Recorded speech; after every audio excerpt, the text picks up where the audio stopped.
Welcome to NTV Sport from wherever you are watching. I am Joel Kamadi. We are coming to you from a refreshment point overlooking the 10th hole of Uganda Golf Club's Par 72 Chitante course. Now, in just under a month, the Uganda Golf Club will host the prestigious Africa Zone 6 Championships. The hosts named a 10-strong team that has hit the ground running, as Robert Madoi reports.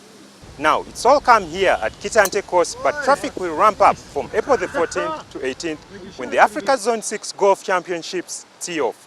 Uganda will be ranked outsiders, but the team's captain, Adolf Muhumuza, is quietly optimistic about his side's chances. Can see that some big names are missing, as you said, Kitat and Sendaula. But I think the team that we're having right now, I think it will be a good team.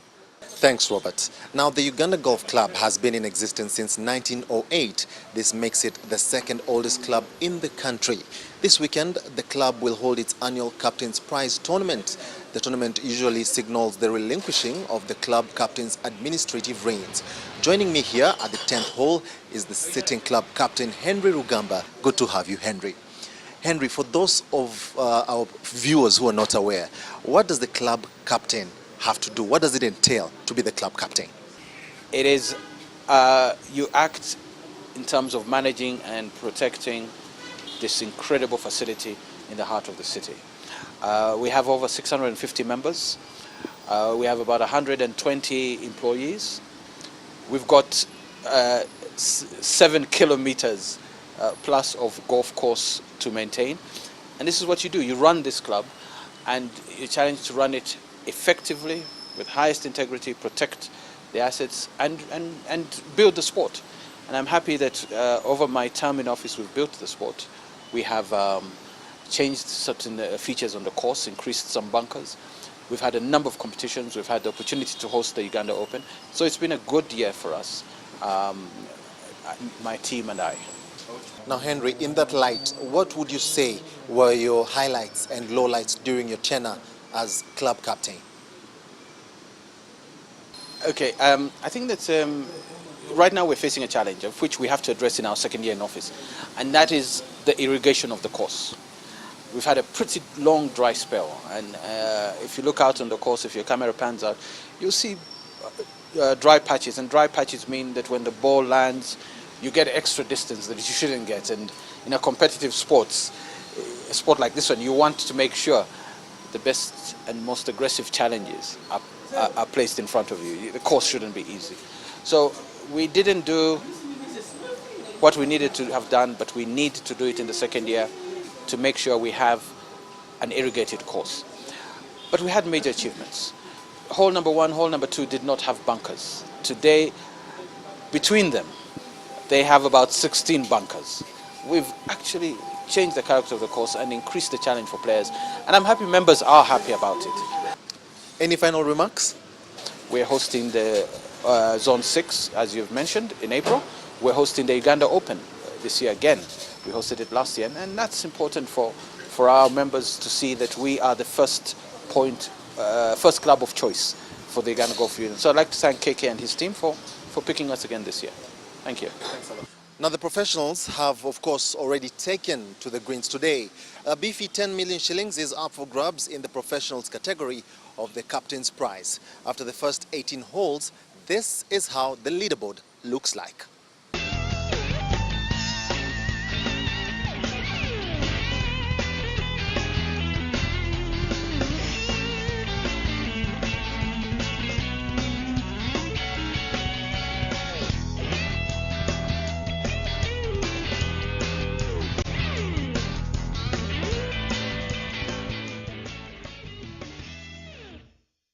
Now, just a stone's throw away from this picturesque club is Tweed Towers, which houses 2 divisions of the High Court.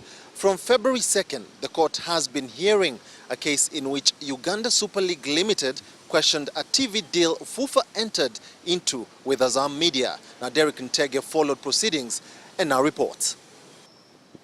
Tweed Towers has played host to a battle between Uganda Super League Limited and FUFA. Today, a court verdict was delivered. since entering a long-term TV deal with Azam Media on January 30th of this year, wherein parties have congregated at Twin Towers to settle their scores. In the blue corner was the challenger, Uganda Super League Limited, which took exception to the TV deal. Uganda Super League Limited, who represents South African broadcaster SuperSport TV, was seeking an interim order or temporary injunction order on grounds that FUFA illegally terminated a contract with them that still had a couple of years to play out. Today, Justice Yasin Nyanza dismissed the case with costs. This now paves the way for Azam TV to broadcast matches in the Ugandan Top Flight League. Representatives of Uganda Super League Limited, who opted not to speak on camera, have since said the court verdict isn't a knockout punch. The challenger has promised to throw everything at his opponent in the red corner. Derek Ntege, NTV Sport. Across the borders, action in the UEFA Champions League resumes with Manchester City's visit to Barcelona, the peak of the ties. Last night, though, Arsenal's interest in the tournament was ended by Monaco. We have the pictures.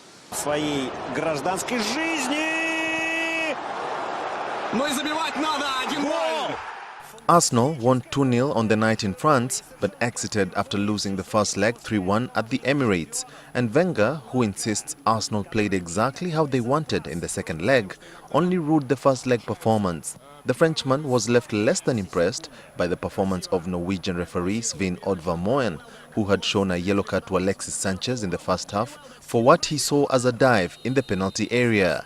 Despite Arsenal defender Per Mertesacker saying he believed the best side went through to the quarter-final, Wenger did not agree, noting that Monaco had not registered a shot on target last night.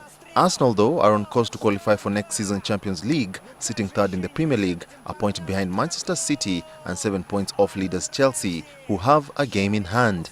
Should they finish in the top four, it would be the 18th consecutive season in which the Gunners have reached Europe's elite competition. The FA Cup holders are also in the last four of this year's competition, in which they faced Championship side Reading. Wenger said it was important the season did not drift away from his team. Нет, и все-таки не левша, Касорла! Что творит Субашич? Мяч сумасшедший!